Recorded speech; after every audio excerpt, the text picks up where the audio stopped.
Here we are, 2 weeks removed from National Suicide Prevention Week, and yes, I'm still talking about this subject. Number one, I want to call this out very quickly, that if you find yourself cringing a little that I'm speaking on this topic again, the reality is you and possibly your organization are not in the right cultural mindset to take on these very real challenges with the men and women that are dealing with mental health and suicidal concerns. Remember, there are 10 to 12 workers committing suicide today within the construction industry. This isn't something to just gloss over and hope it fixes itself.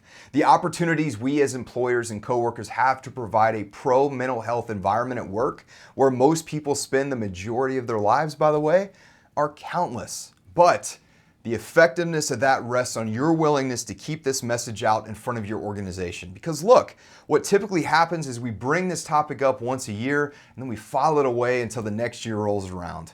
All the while, men and women continue in their daily mental struggles and are actively taking their own lives. So look, here's what I'm proposing you do, and I genuinely hope you'll find a way to implement this within your organization.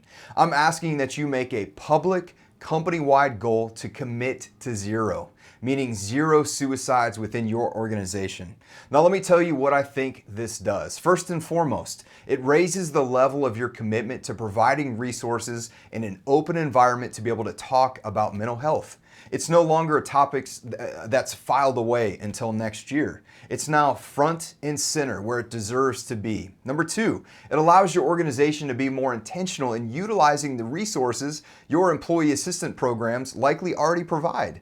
Now, instead of it being brought up once a year as a reminder of free add-on benefit services, it's being used throughout the year. And guess what this does? It now not only provides the workers with suicidal thoughts a foundation to get the help they need, it raises the level of mental health for everyone in your organization. Those dealing with marriage and family issues can now employ some healthy coping mechanisms to deal with their stressful circumstances. When we deal with the stressful circumstances that are causing us to drift away from our tasks at work, we can now stay more focused, and guess what? Now we can have a safer and more productive workforce. Listen, there's no magical cure here. It takes an intentional effort. This is simply a challenge to commit to zero suicides and watch your culture make some pretty incredible changes that will directly impact your greatest asset, your teammates. Not to mention doing a service for their loved ones that often struggle to get them the help they need.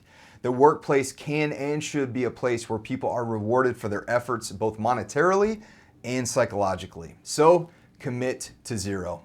I'll see you in the next one.